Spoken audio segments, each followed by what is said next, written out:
Shalom, kekasih Tuhan. Jumpa lagi dengan saya Stanley dalam renungan hari ini. Sebelum kita akan masuk dalam renungan hari ini, mari kita berdoa.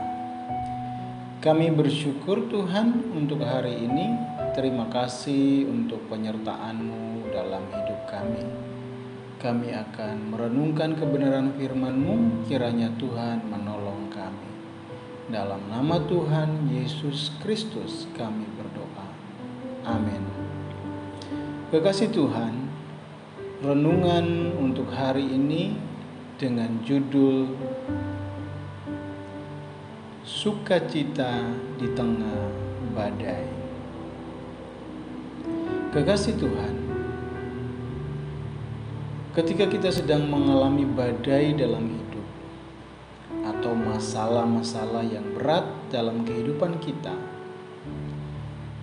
maka reaksi wajar sebagai manusia adalah kita pasti kecewa, kita pasti sedih, dan pasti kehilangan sukacita. Banyak hal yang terjadi dalam kehidupan kita dapat membuat kita kehilangan sukacita. Masalah-masalah dalam keluarga, sakit penyakit, kegagalan dalam bisnis, masalah dalam pekerjaan, bahkan mungkin masalah-masalah dalam pelayanan dapat menyebabkan kita kehilangan sukacita. Kekasih Tuhan, kalau kita lihat dari surat Filipi pasal yang keempat, ayat yang keempat, firman Tuhan berbunyi demikian. Bersukacitalah senantiasa dalam Tuhan. Sekali lagi kukatakan, bersukacitalah.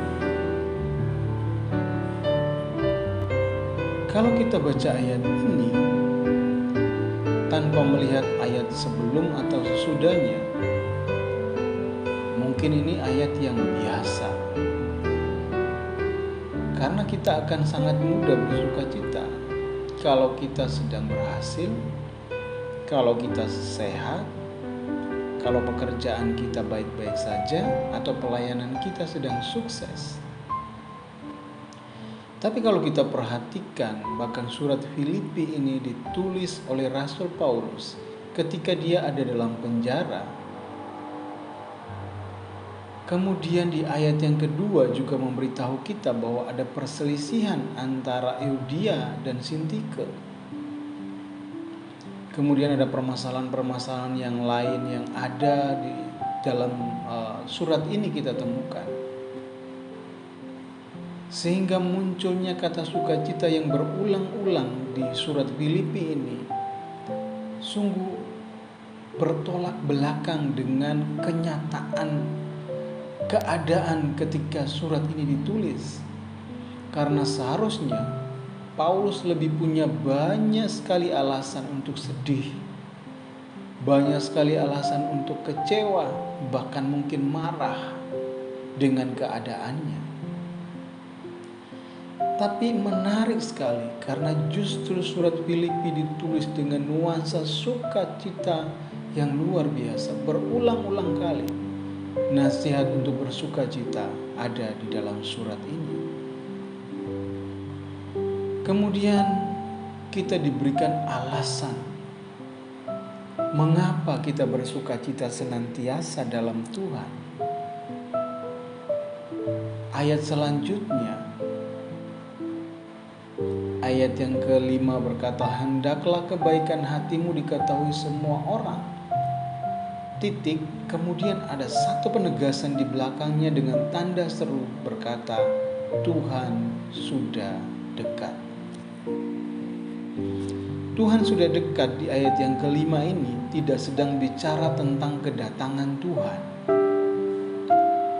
Tapi Tuhan sudah dekat di ayat yang kelima ini adalah alasan kenapa kita bersukacita senantiasa. Firman Tuhan pada bagian ini memberitahu kita tentang Tuhan itu dekat dengan kita. Bukan hanya ketika kita berhasil, ketika kita sehat,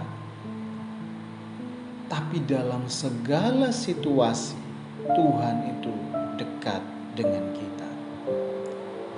Tuhan itu ada bersama dengan kita.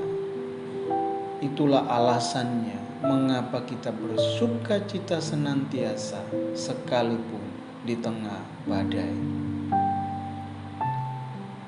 Karena menghadapi situasi sesulit apapun, badai sebesar apapun dalam kehidupan kita, selama Tuhan ada di dekat kita, percayalah kita akan baik-baik saja.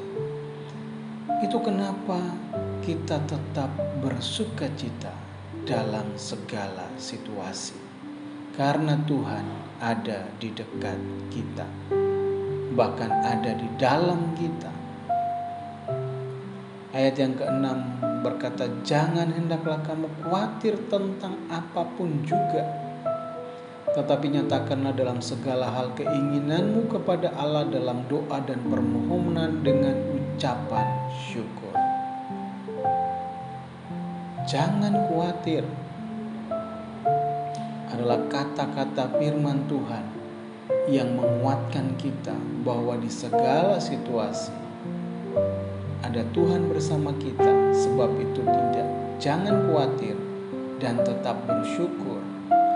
Ayat yang ke-7 memberitahu kita hal yang luar biasa, bahwa damai sejahtera Allah yang melampaui segala akal akan memelihara hati dan pikiranmu dalam Kristus Yesus. Jadi ketika hati dan pikiran kita dikuasai oleh damai sejahtera Allah, tidak dipengaruhi oleh situasi dan kondisi kita, damai sejahtera Allah itu melampaui segala akal dan memelihara hati kita.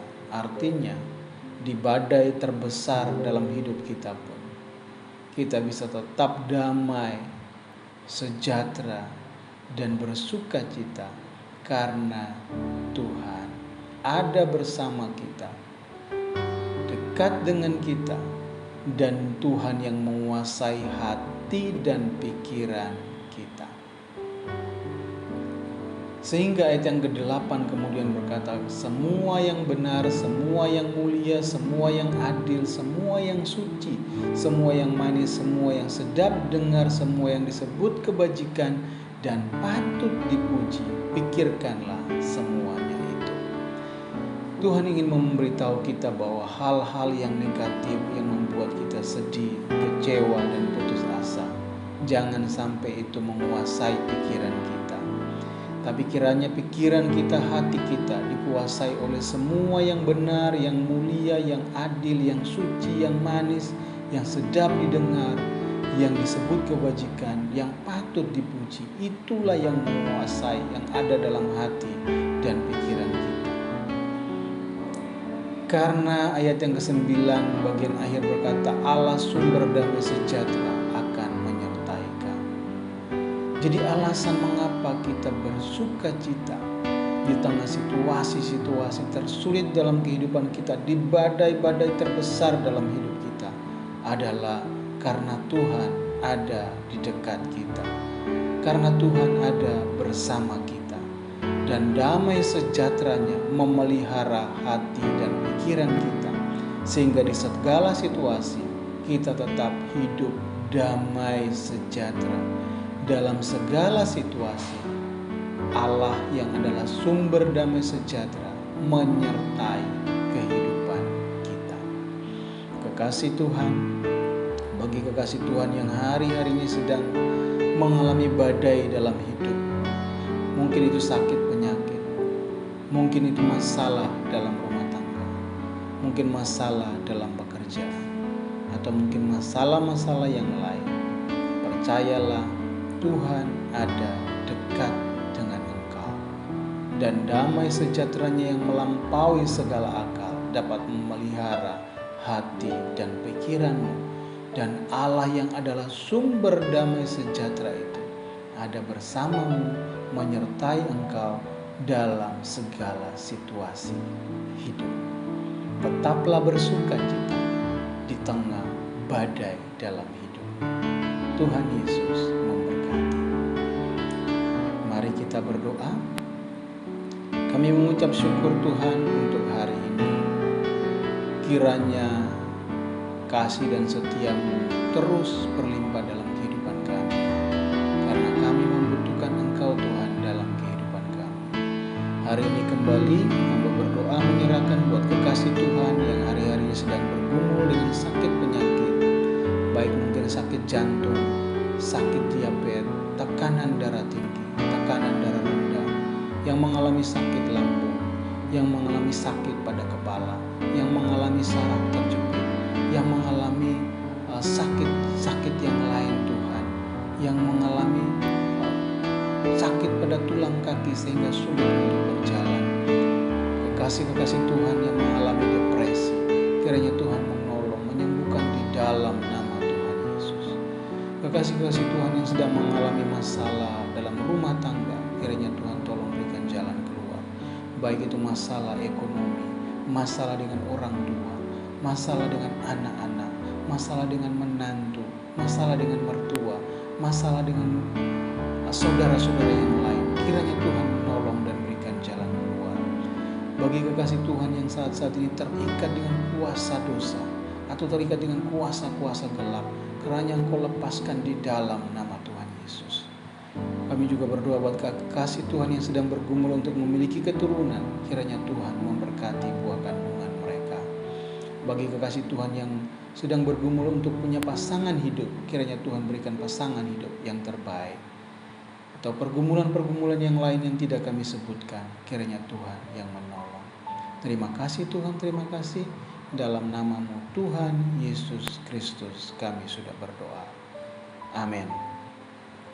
Demikianlah kekasih Tuhan untuk renungan dan doa hari ini.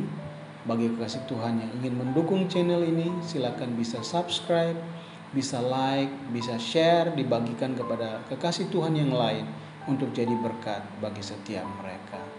Terima kasih, Tuhan Yesus memberkati.